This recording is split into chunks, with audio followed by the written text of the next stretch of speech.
Before we get started, I know I didn't get all the details, obviously still going on nationally, but it's just want to give our sympathies, condolences out to the families of Devin Chandler and Lavelle Davis and Deshaun Perry at University of Virginia, the victims in that shooting.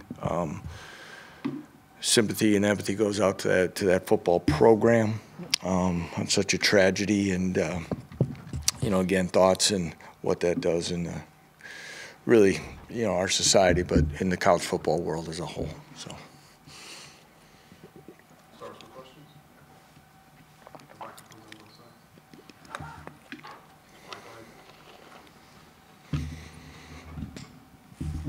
I guess starting off by going back to Texas Tech, after you had the chance to look over the film, I guess, what do you feel like you learned about the team or the performance overall? Yeah, we were outplayed. Didn't make it, because when I talked to the team this morning, we talked about, we had 10 penalties, 6 probably more on, probably self-inflicted, discipline type, focus type things that really, and I read to them, what the results and where it was at or where the ball was at, what happened after that. You really look at it, we played uphill most of the night. And, we just haven't, again, you could consider you can analyze and a lot of different things. We haven't started well on the road against up-tempo teams. But we still battle, and we're in a position. We got to execute in those key opportunities in all 3 phases. And, that was a game that was disappointing for us. I'm curious with Kobe. It seemed like Kobe Bryant. It seemed like he had a really good game. Can you walk us through his progression this season and what maybe has stood out to you about his growth? Kobe's an awful talented football player, and I think he continues to take strides in, just his full development on and off the field. As you know, he's a highly energetic young man who can make plays. Really impressed me about him was his burning desire and how he attacked his rehab after his injury. It showed me a side that I didn't know for sure where it was at, and he begged to go to Baylor on the trip to be with the team. And there were some things, but maybe kind of seen, but you see another side about how important it was and how fast he made it back, and really what he continues to embrace. I think he's embracing the process of a lot of different things that it takes to be an excellent player, and his skill set is special. And again, he continues to take those things. After the game on Saturday, you said Jalon's getting close. This week, what's the evaluation process He's look close. What are you looking for from him in practice? Yeah, he's taking more and more reps. He went today. Kind of where he's at the point where he can do play at a level that is going to allow him to go out there and play freely. And to a point, is he ever going to be 100% like he was at the beginning? No, but where is that at? And if it's not a daily conversation, it's every other day as we talk and look at it. And if you're watching them in warm-ups, you can see it's really, really close. But there's a lot of factors that continue to go into that, and that's the best way to say it. And I'm hoping that we got 2 regular seasons game left, so hopefully he's going to be able to be out there for 1 or 2 of them. You mentioned all 3 phases of the game. You missed a couple kicks. So what challenges does that present when you're missing kicks? And I don't know if that means, hey, we have to think about going for it here or thinking more like that. Or yeah, it definitely does, and Jacob knows that. And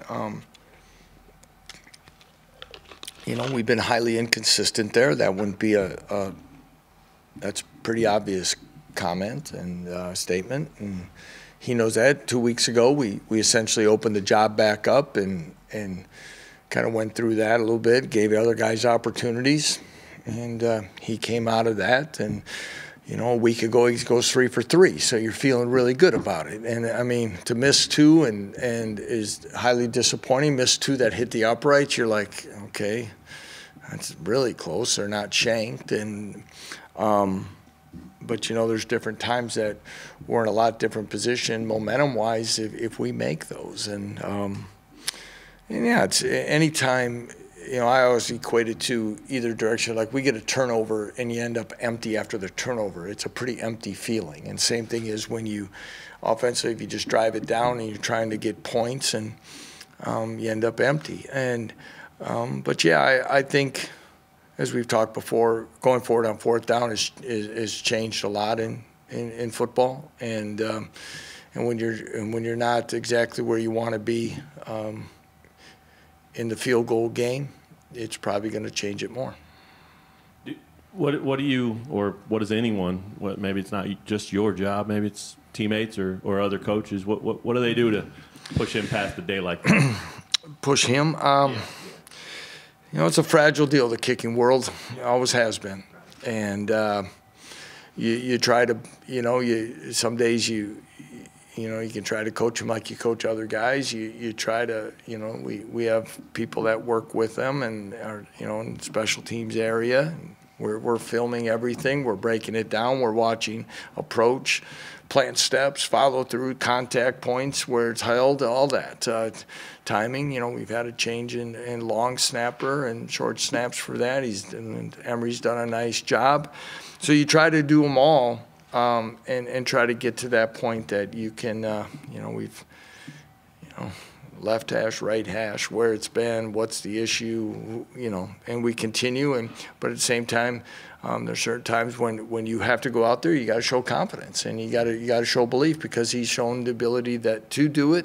It just hasn't been at the consistent enough level for us right now.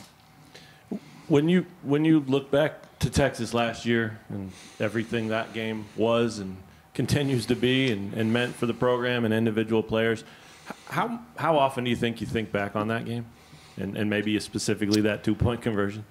Not as much as maybe others. And I think the thing that I've always said, and I've probably said in here as I repeat myself a lot, is it's the 2 weeks that followed that to me were the thing. And I think there's a lot made of where we were at a program, 1-win team, but I would like to think now where we're at standing today that was a starting point. And then you can get into whether it's a fluke or an upset, but I'm talking about just a starting point of where we've gone. And maybe it wasn't as, I don't want to say big as far as an upset, but it was a sign of some things. Now, I'm sure they're going to answer enough questions in their press conferences this week about it too, and they're going to be ready to come here and play and play extremely well.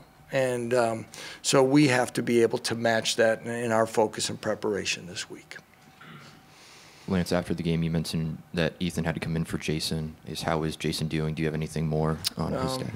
Yeah, I don't have a lot. He didn't do very much today, so he was out there. But we'll see. So I thought for the short term and circumstances, I thought it was a small sample size, but there were some flashes of Ethan Basco that I was very, very pleased with for his first college experience, and that shows that he's going to be a good quarterback here. Did you ever envision this season trying to find time for Ethan to get in? That's a tough question because, we're not in the, you don't want to be on the bad side of the score that you get someone in, and it's hard to get 3 in even when you're ahead. So don't know, the plan is, not the plan is, the plan's there that he will redshirt now because that was his first game and he has 3 more to play in. And that was the goal from early on if we could get to that point. So, we've gone through the scenarios of, okay, what do we do? This was 3 weeks ago, 2-3 weeks ago. Jason's helmet comes off, who's going in? Okay, is it Ben Easters? Is it Jalon?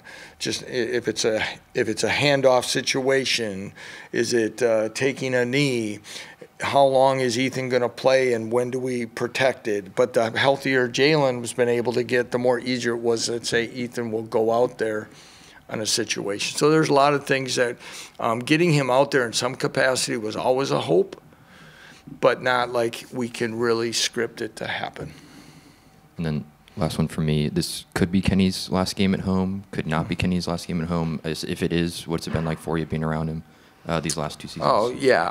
I guess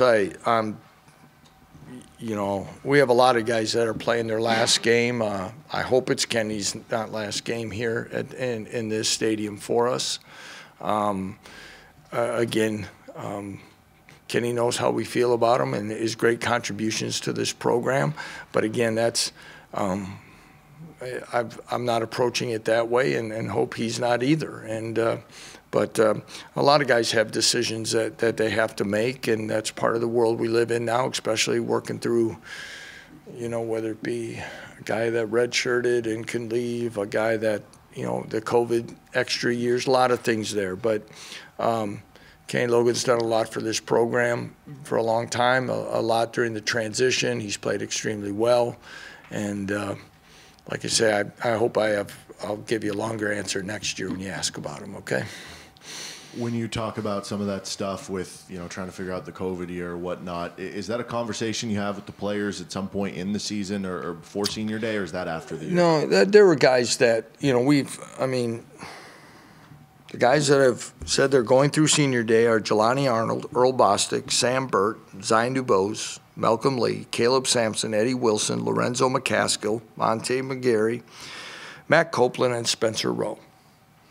Okay? So that's whether or not they had other, you know, another year or not. Those are the ones who are going through senior day, and appreciate all those guys. A couple just got here in August. Some have been through it the whole time. Others joined in somewhere along the line, whether it be with us or when we arrived or after. All those have been very impactful to this program.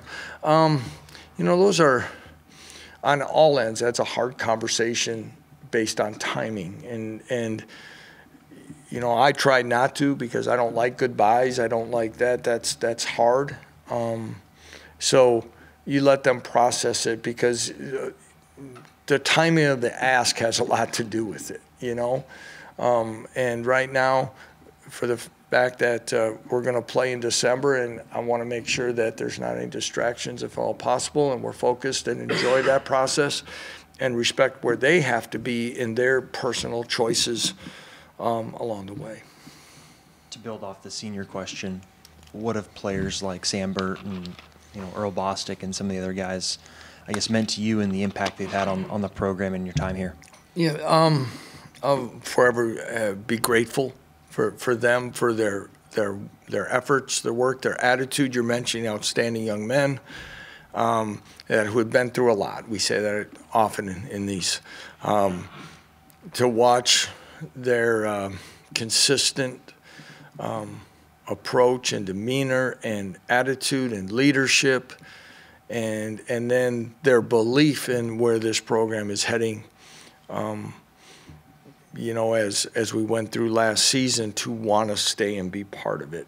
And we've talked about Earl Bostic and the amount of position coaches he's had in that. And you look at it, sometimes enough's enough, you know, and he didn't do that. And like I say, Earl may go down in a game, but he's always finding a way to get back in the game, and that's the way he's been. And really, really appreciate that. And Sam taking the, I mean, there's a young man who's married, okay, and to kind of delay the next chapter to play one more year says a lot about him and his loyalty to this football program and university.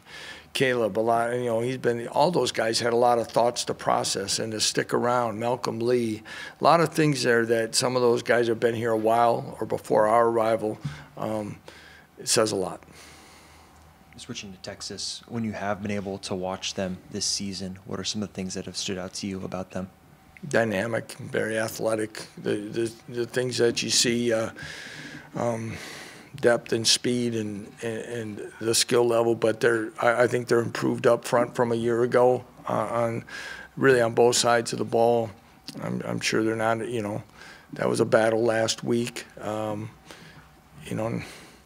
Not everybody plays Alabama in non-conference games start the season, and that was probably the most I've watched them. Probably the K-State game I think was the other one maybe on television because we had played earlier. But those, it's an excellent football team. You can see the difference of a second year with Coach Sarkisian and where they're at and what a great play caller he is. And even though they've, like many of us, have had to play multiple quarterbacks, you still see some pretty explosive plays. With that game that they just played, I mean, this team that puts up a lot of points and can put up a lot of points, and they were held to 3 offensive points anyway. Anything stand out in the way that TCU held them? No, I think there's, opportunity, kind of like we talked about our own game. There's just, some missed opportunities and things. I don't try to analyze every breakdown that way per se, and I watch maybe the whole run through next time. I'll probably look at it closer like that. But, when you say those things, I look more back about how proud of our guys, how we played against TCU, really, when you really see the full body of work yet and where we were at and what happened during our game and how close that was for us that, okay, how do we get to the next point? I probably focus more on that. And when you look at this season and your team and the Big 12 and kind of put all that in the same pot, have you identified, are you more comfortable playing high-scoring games? Would you rather play low-scoring? Does it matter to you? I guess I haven't thought about what I'd like. I think I'm more confident about how we've been able to put up points this year, of course, than a year ago, that we can, we've shown the ability if we get in that type of game that we can go back and forth. Those are certain games. And then, then you play Iowa State game and it's going to be a battle. So you got to be ready for all those. And, that's part of the first day talk in this room with the players is, what is it, if, we score 3, got to hold them to 2 or less, right? And then if, and then we go back to, bring it right back to last year's game, they score 56, we better get, better get to 57. So that's just what college football is today.